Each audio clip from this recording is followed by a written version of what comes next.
Good evening, everybody. It's a great pleasure. It's actually a great honor to be selected to give this presentation. I consider it as a celebration for all the great things that you have been presenting today and that you will be presenting tomorrow. There is also one more thing that I would like to do. So giving this lecture, having all these presentations that we had, there were some people who worked a lot. So these four people that I would like to mention is Michele De Lorenzi, Maria Grazia Giuffreda, Andreas Fichtner, and Olaf Schenk, who did a tremendous amount of work so that we can all gather together today and have this event. So please join me in thanking them for their work.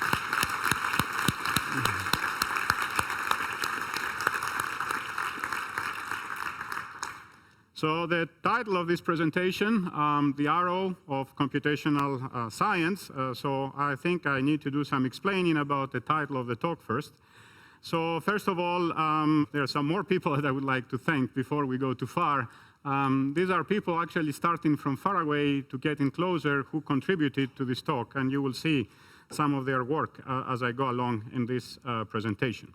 So speaking of arrows, these are some of the arrows that I see every day I come to work. And actually, I noticed after selecting this title, there's about 50 arrows that I see every day coming. And these arrows usually point to a certain direction. So you may think that the arrow of computational science is about pointing to a certain direction. So coming from Greece, there's more arrows. So this is the 300. And Olaf Schenk told me that you will be 300, and I come from Sparta. So I think it's quite appropriate to show you some of these arrows. And as every Swiss kid knows, there is another very, very famous arrow, and that's the arrow of William Tell. So there is arrows in all mythologies and all histories of the different nations. So this is regarding arrows, but actually the place where I took the title is from a beautiful statement that was done by Arthur Eddington, and he was actually talking about the arrow of time, and he was actually trying to talk about the physics concept. Perhaps, if you want to see it, is the concept of entropy, where you look at an arrow, and if you see more random elements, this points towards the future, and if you see less, this points towards the past.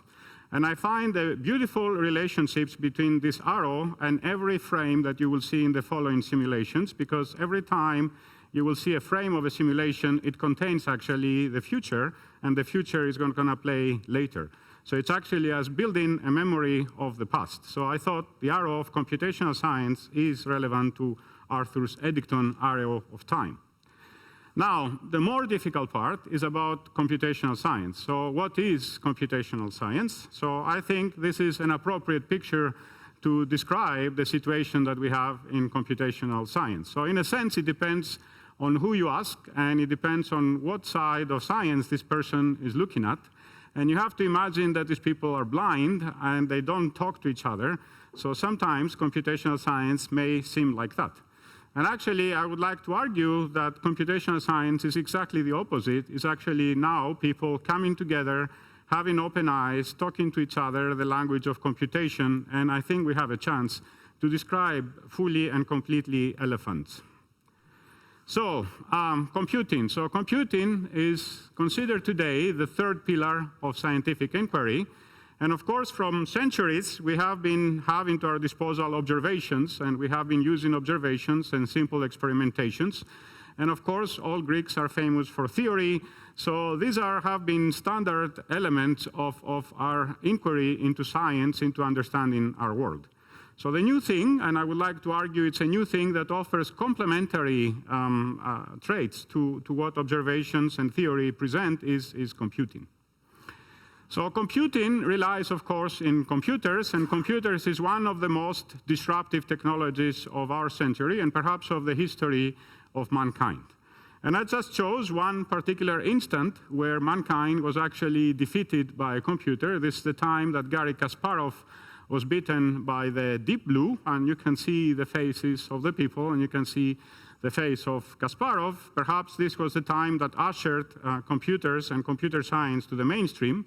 Now, there is a new and interesting detail. The date that you see there, it was because it was discovered that actually Deep Blue beat Kasparov because of a bug. According to the engineers of IBM, at some point, there was a moment in the program where the program didn't know what move to make, so it chose one in random, and apparently this was a brilliant move that, that baffled Kasparov. So now, to introduce computational science, I think I would rely on something. I would rely on paradigms. I think instead of telling you it's this and that, and it does this and that, I would like to show you some paradigms. There are a few paradigms. I was actually very surprised. I reached out to many colleagues, and they were all very willing to show me the great stuff that they do. So I apologize if not all of their work is shown here. But what I consider a paradigm is a distinct concept or a thought pattern. So I would like to show you some of these paradigms of computational science, and perhaps we can try to understand what computational science is all about. So the first paradigm belongs to Michele Parinello from ETH and USI, and what Michele sent me is an animation that he has done by doing his beautiful methods, his molecular mechanics and quantum mechanics, where you see a protein, and then what Michele is presenting here, he's presenting this little red-blue thing, and this little red-blue thing is a drug. And the idea is that you can run a simulation and try to see if different drugs, if different molecules are able to arrive at the enzymatic center of the protein and disabled, in particular case because this protein probably is malicious. So this is something that you can do. You can contribute to drug design by performing computations, and it would be difficult to do any experiment or any simulation.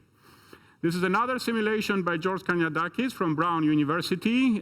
This is a patient-specific vasculature that includes an aneurysm, and it's actually one of the first simulations that was done on a grid.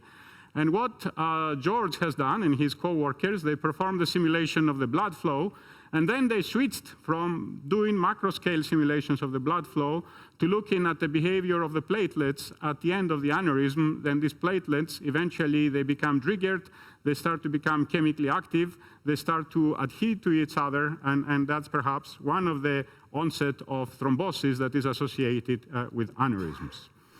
Another example of computational science comes from another domain, and this is a domain of biology, and this is imaging. What you see here, this is work of Ivo Spalzarini, actually, where he was actually locating and tracking viruses. Now, of course, you can see all these viruses being tracked in an automated fashion, and the colors that you see there, they actually correspond to classification of the different motions that the viruses did. The motivation for this project was a collaboration with Ari Helenius and Urs Gröber from ETH and University of Zurich, which actually about 15 years ago, they were doing PhD thesis, and each PhD thesis will contain 4 trajectories because the biologist would compute these trajectories 1 point by hand and write down the centimeters and then go and plot. And what Ivo did is to give them an automated tool. So now theses in biology are done with thousands and millions of such trajectories, and these trajectories, they actually can give you statistical, being statistical meaningful.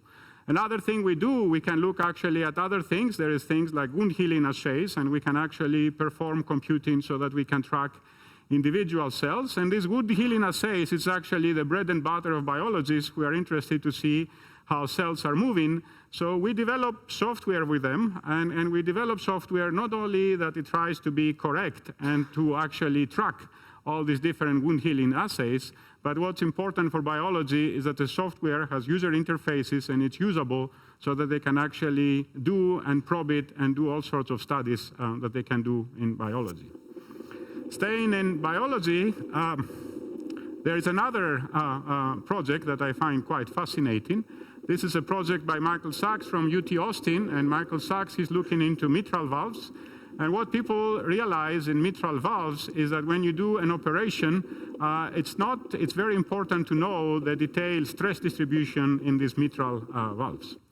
So what Michael Sachs did, he was able to go and do actually imaging, and he's using special techniques where he can actually not only reconstruct the shape of the particular valve, but also look at the orientation of these fibers, incorporate the orientation of the fibers into the stress-strain relationships of his finite element codes, And then what he's able to do now, he's able to perform simulations of mitral valves.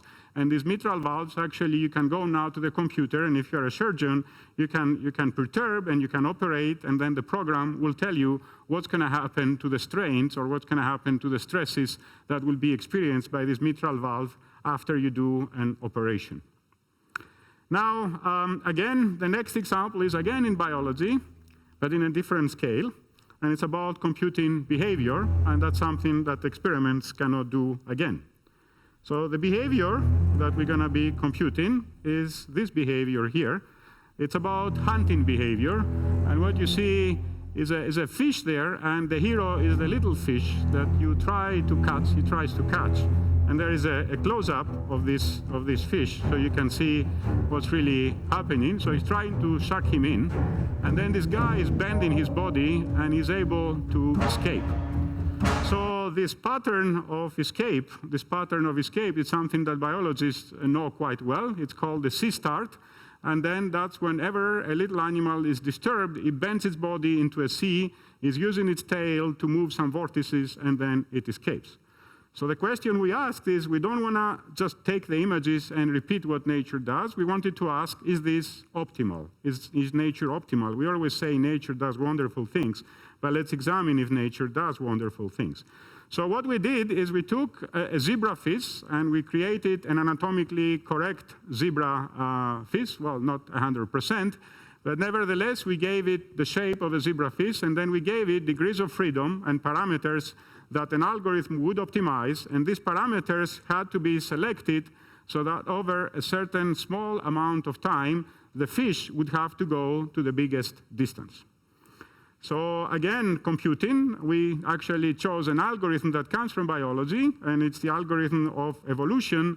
So we take this idea of evolution, and instead of having genes, we have parameters that we use, and we map them into genes, and then we use ideas similar to what evolution is using, and we try now to use evolution in the computer. So we evolve now our zebra fish, and I will show you the final outcome of the zebra fish that we had. So we found this is actually the optimal behavior and the best behavior that a fish can do. And you see all these vortices that this guy is doing. This is hundreds of thousands of hours in CSCS, and it's actually probably the only place that would give us so much time to do great things like this.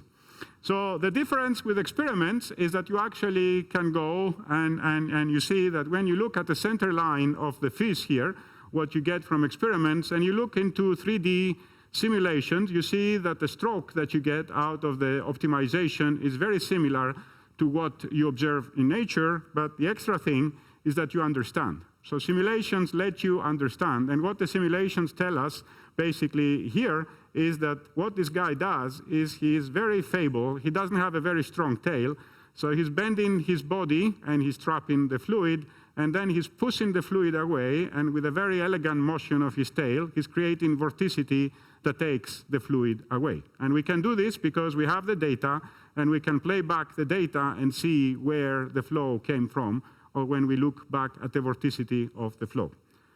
So we can explain, and then of course, once we have ground our teeth on fish, we can take the algorithm that we are using and go actually now to a real engine. So this is a test rig that was done together with Alstom, where we had fuel injectors, and we had this fuel injector that you see here. And what we did, there were parameters. The parameters were the fuel injection rates that you give to this injector. So what we did in order to decide how much fuel should be given along these injectors, we used an optimization algorithm. There is no simulation now. This is a computation that's done together with an experiment and optimizing the experiment. And experiments are noisy, but we had to come up with algorithms that they can do noisy optimization. And we did this Pareto front that we try to minimize the emissions and we try to minimize the pulsation. So the results, this is the schedule that you have to have for the different valves. So these are 6 valves. And what you see here is the fuel injection rate. So if you want to have high emissions, but you want to have low pulsation, that's how you should be developing, that's what be the flow rate for the valves. And if you want to do the opposite, a more uniform distribution is appropriate. Now, so that you understand what's happened is that the operation conditions, or the conditions engineers had done so far for this turbine, was just a single point, and they were not really sure how to move around and find out what should be the other parameters. This is all done in an automated fashion, and this is what computing can do actually together with real devices. Now, moving up in scale, there's more things that computing can do. So this is an example from Fotis Sotiropoulos from the University of Minnesota. What Fotis is interested in is he's trying to restore rivers and streams. And the story here is, this is an anatomically correct river in the sense that they have collected the depth distribution of the river. And the interest here is that once these rivers are going through fields, there's a lot of fertilizers that are being falling into the river. And once these fertilizers are falling into the river, they can be polluting, but there is a way that can work around that. And the way around that is that there is anaerobic bacteria, and they can take the nitrate from the fertilizers and then annihilate it. And the way they do that is they need a long residence time of these fertilizers so they can operate on it. So what people do is they go and they put wooden dams, they drop wood into the rivers so that the flow can stay there and recirculate. So what you can do with the simulations of Sotiropoulos is you can have a river, you can distribute pollutants, and then you can decide strategically where you should be placing these woods so that the flow can recirculate, and the more recirculation you have, again, the more and the better it is for the bacteria to take and to remove all these pollutants from the river. So this complete process is what is being shown in this simulation by Sotiropoulos and his group at the University of Minnesota. And now we move to another place, and we move to one of my most favorite places on Earth. This is Tokyo. And in Tokyo, people are very much concerned about pollution. And so what Takayuki Aoki and his group are doing, they're using 4,000 GPUs to do the simulation around all the buildings of Tokyo. They have been able to reconstruct the whole city. And you can actually play the simulation and go and look at what happened in Shinjuku and Shinagawa and Ginza and whatever place you'd like to go. So this is another, I believe, amazing simulation that would be difficult to study, and actually they use it for architectural planning. So moving on and going out of the Earth now, and we're going now to space, or trying to go to space, and there is the story of scramjets, and this is the story or the idea of trying to get access to space, or even more, create commercial planes that they will do Zurich to Sydney in 2 hours. The idea here is that you have aircraft that they don't have any more turbines or moving parts, but then combustion happens because the aircraft is moving at a very, very high speed, and then the air goes into the combustor, and then after it combusts, then the air and the exhaust that they go out of the aircraft, that's what's actually propelling the aircraft that you saw here. Here was the disengagement. So this idea of the scramjets, the movie that you just see, it happened in the 1950s. Over the last 50 or 60 years, there's been more and more work, and there seemed to be some more new exciting work that's happening between NASA, the University of Queensland, and the Center for Turbulence Research. And what these people are doing is they're having this HISOT-2 target experiment. Now, you have to understand that these are very expensive experiments. You can do only 6 or 7 of them, and you cannot get a lot of quantitative details about what's really happening in there. So this is actually where high-fidelity, detailed simulations are coming into place to try to mitigate the cost of these experiments. And this is actually, I will let you see it. And in the honor of me being a DJ when I was at Stanford, this has music. That's what you do when you work late. So there's different aspects of the scramjet, and you will see some of those.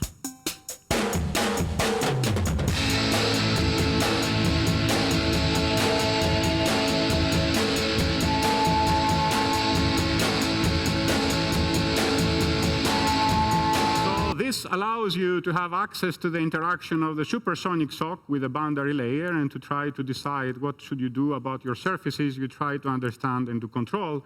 But then the next and most interesting thing is the combustion.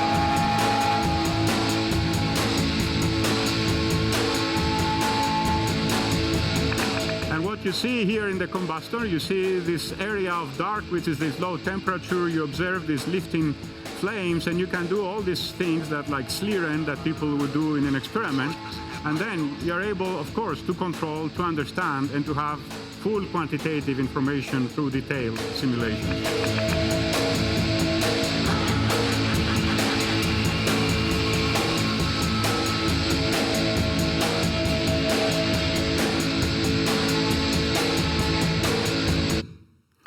So, and last, after we have reached space, of course, what is left?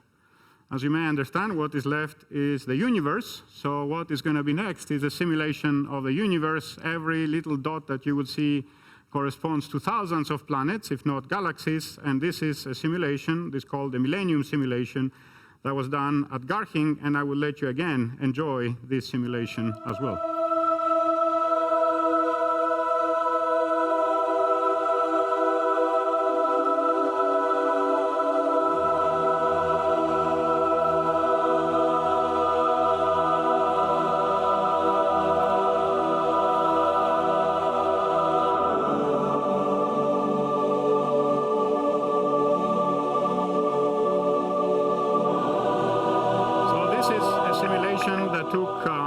Of thousands, if not millions of hours. It used billions of computational elements, and people are using access to these simulations in the place that there is never going to be ever the chance to perform an experiment or to do a theory.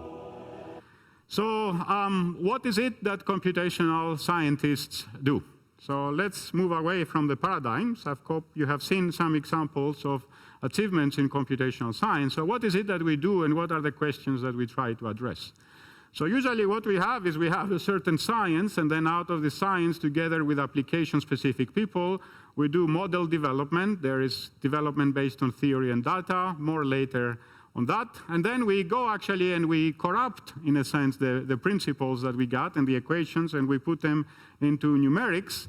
And then once you do this corruption, there's two things that you have to do. You have to combine computer science with mathematics, and then you have to perform things like validation and verification. You have to interact with experiments, and you have to worry basically about three questions.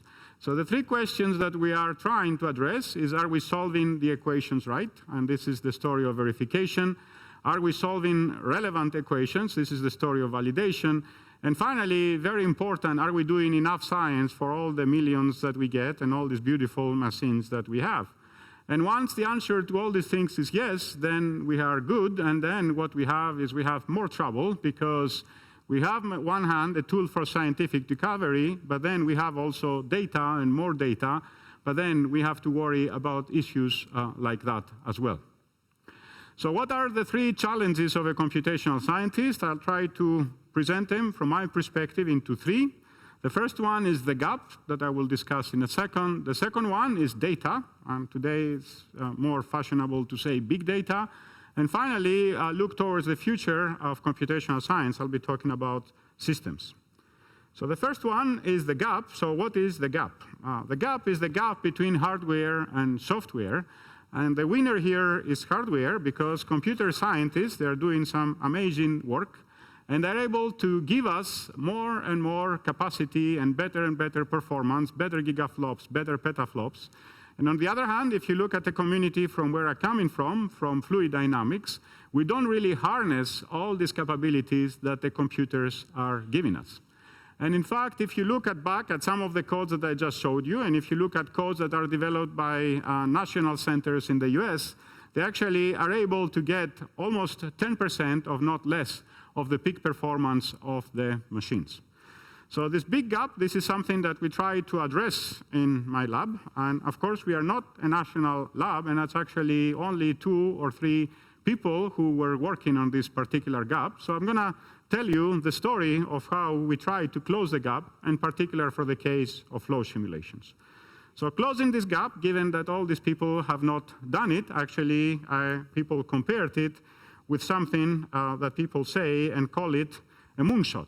A moonshot is trying to reach the moon. You have one chance to do that, and I will tell you more why we had only one chance, but it's something that you have to dream about. So here is a little video that describes better than me what is a moonshot.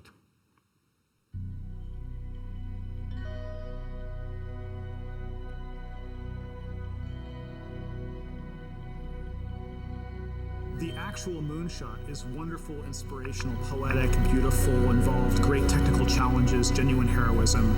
It brought the world together. But think about the Polynesian islander on the dugout canoe, deciding one day they were going to go that way. No one had ever been that way before. No one even knew if there was anything that way before. It was amazing, and it changed the world. We did not change the world, but we tried to close the gap. And in this Polynesian canoe, there was actually what was Polynesia. Polynesia was actually going for the Gordon Bell Prize. So this is the story of the Gordon Bell Prize. But I think you need to know who was in this canoe. So this is some of the people who were in the canoe. And there were a few more people, including all the people in Lawrence Livermore who helped us to materialize this. But the truth is, and I want you to know, is that there were basically 3 people. And that's actually why just a few people can actually do all these magnificent things. And why we got what we got is because of Diego, Babak, and Panos. And actually, they were the 3 who were much more convinced than me that we can actually close the gap. So what was the story? So what is it that we did? So we were interested in developing a code. We started with compressible flows, so we don't have to worry about the Poisson equation. So the first thing we did is we wanted to study shock bubble interaction. So this was a study of shock bubble interaction. We were able to run basically at CSCS 40,000 cores, 250 billion particles, and reach about 35% of the peak. So these were results that we presented in Supercomputing 12. Again, and this is some of the elements that went into building this code. You have to understand that Diego is a computer scientist who led fluid mechanics and partial differential equations. Babak was an experimental fluid mechanician who learned computer science, and Panos was a computer scientist who stayed computer scientist. But it was thanks to this team that we were actually able to perform the simulations. Again, only 30% of the peak, but then all this story here was already involved in what we were trying to achieve. So the next stage was actually to go and to do this bigger and better, and that's when we got hit by this news that in January 2013, actually a few months before we were able to submit, Stanford was first to actually break the barrier of 1 million cores. And I will show you what they were able to simulate. They were able to simulate exhaust noise from a jet with a corrugated exit. And they were able to use billions or trillions of computational elements. And one more thing, they had access to Sequoia, which was the biggest machine that you could have in the US. On the other side, we had no access to Sequoia. In fact, we didn't have really access to any machine that was big enough to try for the Gordon Bell. So what I did is to go around and to try to beg people to give us some time. And then the people at IBM talked to people in Jülich, and the people in Jülich talked to people in Lawrence Livermore, and they gave us about 20, 25 hours of time when the machine was down. And the idea was that we will go and we will give with a stick our code to IBM. IBM will send it to the people in Livermore, and the people in Livermore will press the button. There was no time for us to debug, nothing to do. And not only that, actually 5 hours after we were doing our runs, the people called back to IBM, to us, and then they said, your code doesn't run. It just hangs somewhere. So we had just 15 hours and only a screenshot to understand what was going wrong. And that was actually the time that Diego said, we're going to win this thing. And indeed, they were able to find out what was the bug. It was just a print statement that was different. The code ran. And then what is the problem that we studied? We studied bubbles. We had to choose what problem we start because we didn't have enough time. So what are bubbles? Bubbles is something that you have seen a lot. This is credit to my wife. And that's actually you're boiling some water. Therefore, the temperature increases. You get some bubbles. But you can get also bubbles in another way by going orthogonal to the other, and that is by reducing pressure. If you are an engineer, you know that pressure goes down when velocity goes up. Velocity goes up, pressure goes down. This is Bernoulli, and then you get these bubbles. And then the bubbles, they move on, and they move to another place of the flow, and then they collapse. And when bubbles collapse, they are very catastrophic, as this beautiful experiment will show you. You shake a bottle, you create bubbles, and then you send a shock down, and then the shock, as it goes down, is able to destroy the back of the bottle. This is something for after this talk, for outside.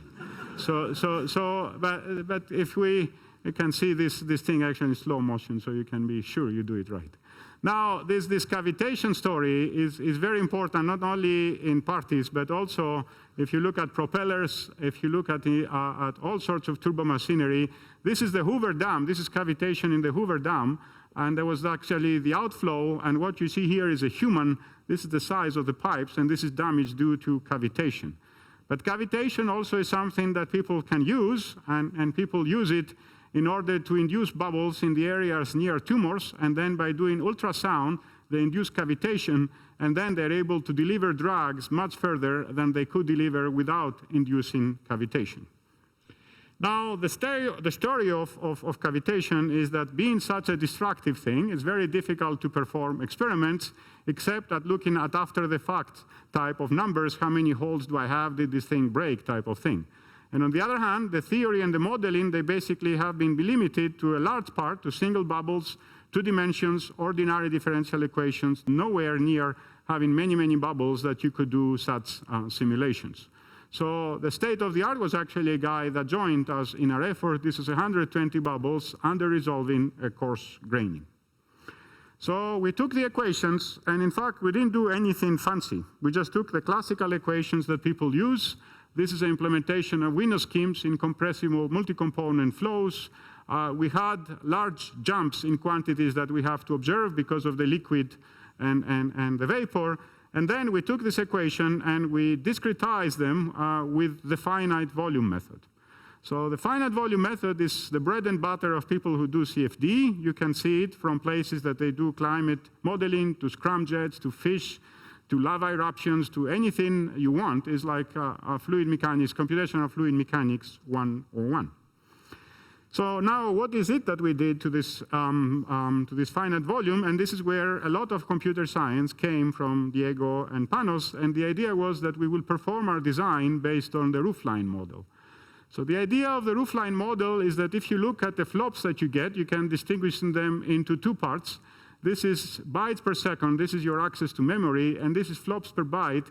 This is what you can get from your code. So if you have a computer, you can look at the gigaflops, and you can do micro benchmarks, and you can get the line that would give you the gigaflops, and that should be the ceiling of what you would expect, except since you have to have memory access, then you are limited by access to memory. And if you put these 2 numbers together, this is where you get this roofline model.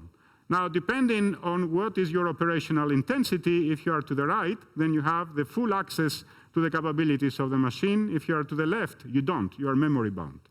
And the bad news for fluids people is that actually most of the case is that we are indeed memory bound. And this is the reason why people have not been able to get more than 10% because of this locality that we have in our structure grids. And this is why things like molecular dynamics or other particle methods, they are better off. This is an example of this arithmetic intensity here, right? This 3 accesses to memory and 2 operations that I do here. This is this arithmetic intensity that I'm talking about.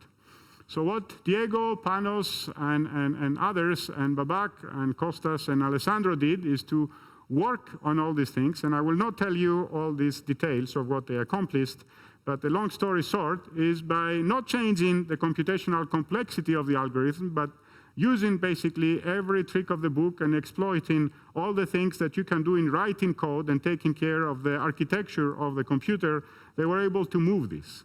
And they were able to move this, and the operational intensity from being memory bound was actually moved to being compute bound. And that's actually what gave us the capabilities to perform this simulation. Actually, besides doing petaflops, the most important thing is doing the results very fast. And there is a way that you can normalize your time to solution. You look at the wall clock time, you look at the number of cores that you have, and you look at the number of points that you're using in the simulation. And that's actually how we compared our results with the people from Munich and Stanford. The people in Munich never ran in the Sequoia, so we gave them the benefit of the doubt that they scaled perfectly there. The people in Stanford did run on Sequoia, and they reported their numbers. This is what we achieved, which is 72% of peak, which is closing the gap. We were able to run with 13 trillion computational elements. This is running the capability of 15,000 bubbles with about 100 points across each one of the bubble. And there was actually a very nice and unique scheme about the compression of the data, because once you start to go to 13 trillion points, you have to worry about what you do with your data. So here are some of the simulations. This is actually simulations done at CSCS. They were not the simulations done in Sequoia.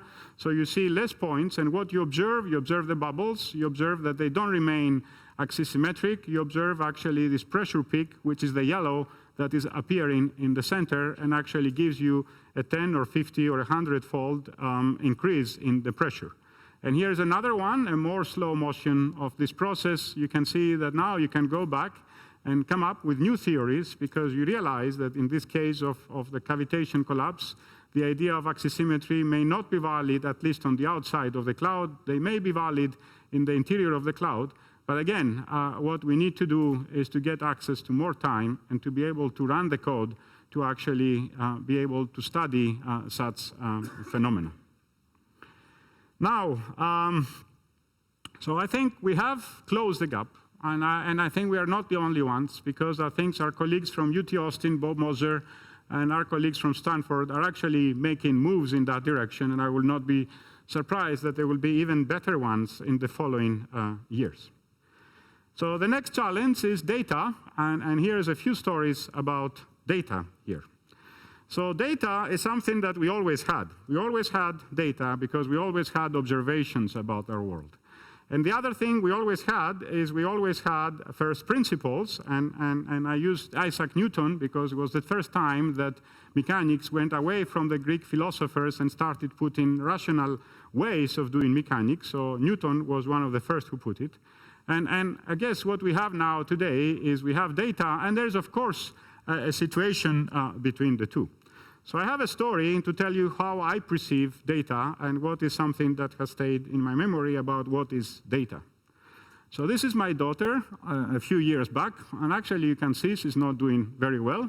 So we thought actually it's important that we train her. So whenever I would show her a tree like this, it's actually a true story. I took an orange and I asked her, if I have this orange, where would this orange go if I let it? And of course I was expecting a new Newton, but nothing like that came about.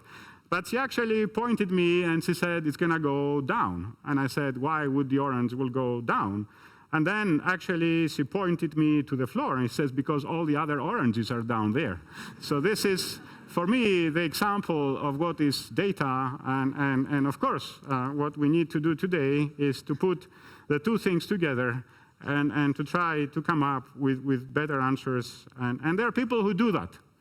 So this is an example of people that are actually trying to use the technologies that we have from satellites. So there is an infrared the idea of doing heat. Clouds and climates and looking at the temperature over the oceans. And you see the temperature over the oceans and then what's happening at a later time. This is data from satellites, and then what's happening is that you get clouds. And as Tapio Snyder, who's here from ETH, my colleague, he tells me, using clouds actually is one of the most challenging things to capture in climate models. And in fact, the sensitivity of climate models to clouds has been very limited, and in particular because they're not able to model well low clouds. So what Kyle Pressel and Tapio Snyder are doing, they're actually doing data assimilation, and they're trying to do modeling for climate by actually using the data from satellites to do models of clouds. There is another thing that I would like to show you, and it's time for a quiz, and it's actually to relate data, experiments, and simulations. What you see here is a flow behind a cylinder. And then the quiz is, which one of the two simulations do you believe is correct? So 1 on top is the red, 2 on bottom is the blue. So of course, perhaps you cannot decide, but let me give you some more data. Well, here's experimental data, and you can see clearly that the red simulation is doing a better job than the blue simulation. So the question is, which one of the two simulations is correct? And now here's one more data point, and the one more data point is that simulation number 2 is using 10 times more computational elements than the simulation number 1. So which one of the two simulations would you believe? So if you have betted on simulation number 2, you have won. And the reason is that the experiments, they had noise, and actually they had vibration in their apparatus. And actually, when people were doing very coarse simulations, they observed also numerical noise. And people commissioned experiments that they were much more careful. And indeed, this is a case where simulation preceded the experiment. I think I'm going to skip this particular example.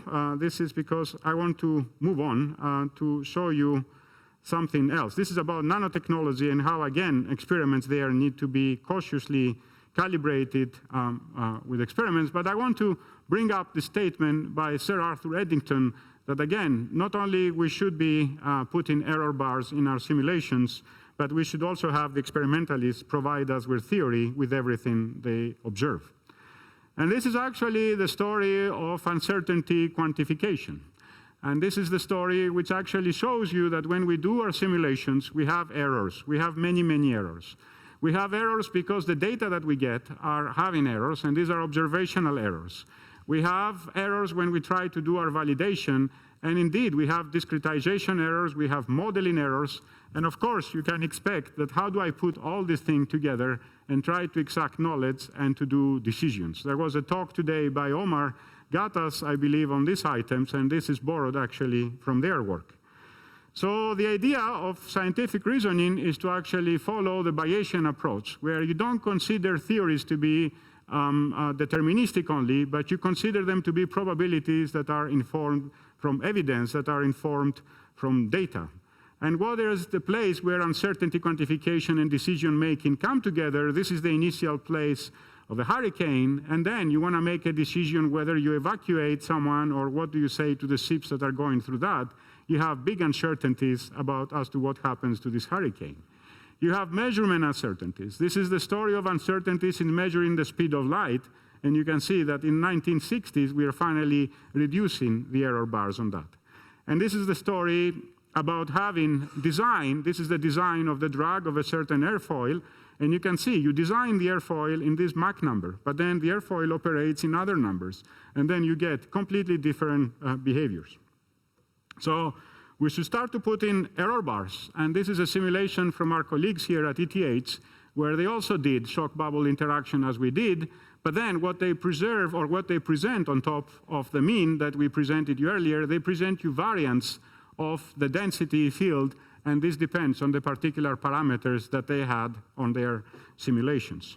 And this is another thing that we did, where we actually looking at parameters on molecular dynamics, and we find that we no longer can pick epsilon to be that and the cutoff to be this, but we have to validate according to data and to look at probability distributions for our parameters, and then probability distributions for the predictions that we make. So I want to give you a summary, perhaps, of what I have shown so far. And I'm using this statement for Thomas Kuhn, The Structure of Scientific Revolutions, because I think computing indeed is a scientific revolution, and it's becoming more and more mature to acquire, actually, this identity. So it's the time that we have lots of problems, and we ask a lot of questions that can no longer be answered by theory and experiments alone. But I think computing is a very potent way, and it provides us with a new set of things that we can do. And I believe we have already moved into the area that we have a paradigm shift into the way humans do their inquiries. So what is next? So what is next? There's a few things that one could wish to study, or perhaps could be directions for computational science, if you allow me. So we mentioned earlier about Newton, and we said that Newton brought the end of the ancient way of doing physics, and he actually brought it in a very materialistic way. So this is the story of multiscaling and causality, and I'm not going to use a simulation to convey the message that I want here, but I want to use perhaps a dubious example, and this is war. So when you have war, you have soldiers, and the soldiers, they are interacting with something called the material and the mechanical, the material being the spears and the arrows, and the mechanical being actually the soldiers. And this is actually the Newtonian description of the world, that we have the material and the mechanical, and that's where perhaps things are staying.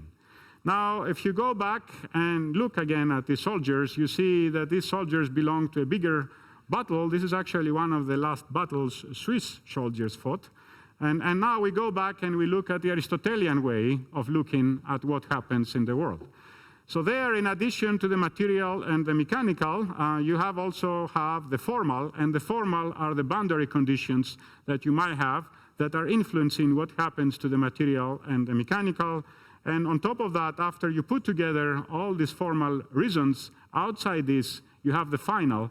And the idea is that as we are looking at individual and small systems, and we start to ask bigger and bigger questions, we start to combine perhaps physics with chemistry, with mathematics, with computer science.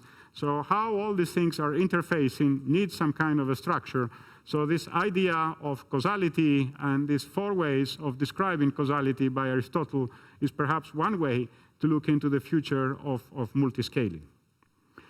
Another thing and another wish of mine is perhaps something that reflects on the identity of the PASC program. Alan Turing in 1936, he said it's possible to invent a single machine to compute any computable sequence. So if you see today in PASC, we have life sciences, materials, and physics and others. And perhaps what we can do today is to replace this statement with this statement. Perhaps it's time that we no longer develop, every one of us, his own Poisson solver. We don't develop our own finite volume solver. Perhaps we can start to share and we can start to act as a community to develop things for the mundane. We don't have to reinvent the wheel for all the time. Probably this is going to take time, but I think it would be very interesting because I think in computational science, it's not only the science and the mental thinking and the pleasure of finding things out through computation, but it's also the possibility of achieving things in X. And where I think we should be able to show that computational science is becoming important is by putting X next to energy, to water, poverty, information, and complexity. And perhaps these are problems that us as computational scientists, we should demonstrate to the world that we can actually contribute in solving such problems. That's it. Thank you very much.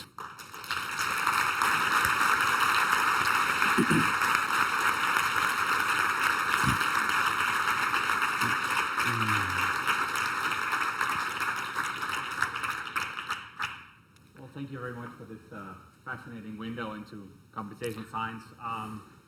We have a few minutes for questions or comments anyone might have. It's clear. Last point, given that the code is an algorithm, so you're looking for the one algorithm to compute any problem? No, it's not going to be one single algorithm, but I'm looking for modules. I'm looking at modules that will take components that I don't need to rediscover. And I should be able to have codes that are components that people should be able to take and plug and play. That's what is the message behind the code. I'm not looking for one code that will solve the climate problem. But all the little components, maybe we should have a depository that people don't focus their time on that, but on putting things together. This interfacing is becoming important, I think. So I agree with that, and that's possible. I agree. Thanks to you. Yeah. Anyone else? There was one here. Oh. Yeah.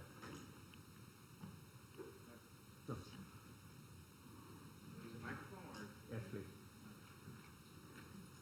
Yep. Hello. Yep. From your experience, Professor Koumoutsakos, what do you think is the best way to tackle a problem with computational science?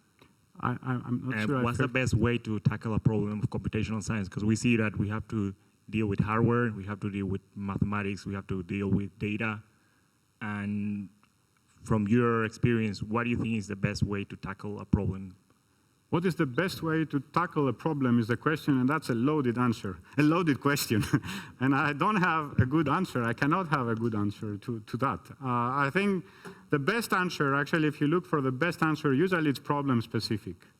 And then you have to talk with domain experts to try to understand the particular problem. But then it's about doing the best you can with computer science and mathematics. If I can say one recipe is about perhaps not working only with computer science, not working only with mathematics about problems, but combining the three, and in different percentages depending on the particular question that you are posing. But I don't think this is a good answer to your question. I don't think I can have a good answer to this question.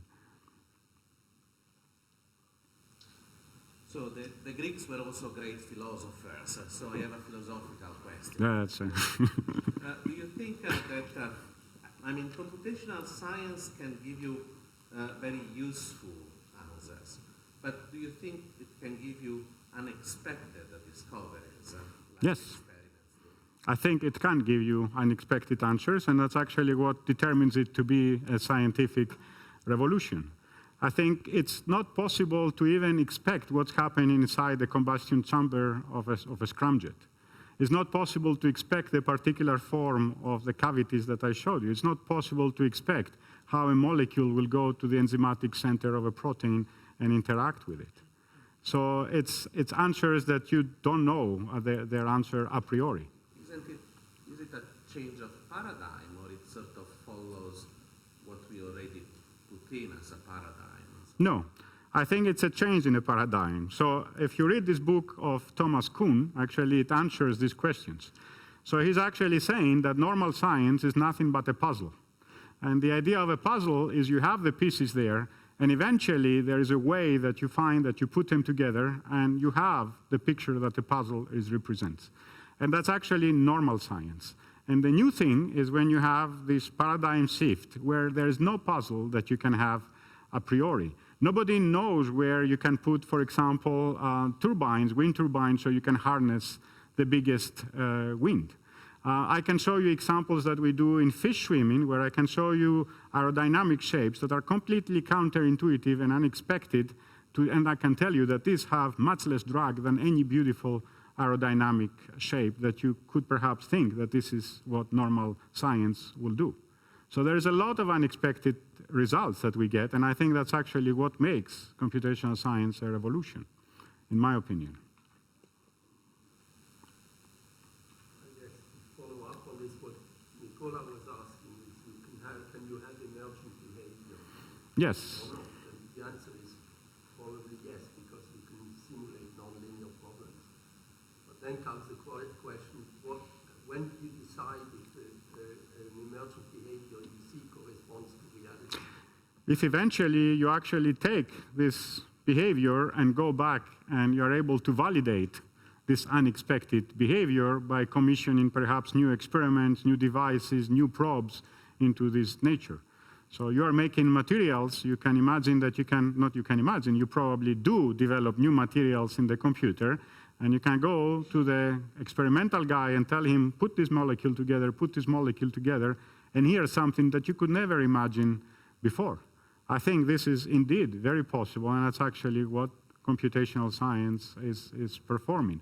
We can go to social sciences. There's people who are doing agent-based models, and they try to understand what future things would look like. I think there, again, you have a lot of emergent behavior, and you can also, hopefully, time will validate predictions that you could make. So I think we are going in that direction. There's an example of this thing, FIGEL, high continuous interface with jam gels. They were actually discovered computationally first, and took a few years before the experiments could be performed to actually get started. Yeah, thank you. Last question? No? Let's thank the speaker once again. Sure.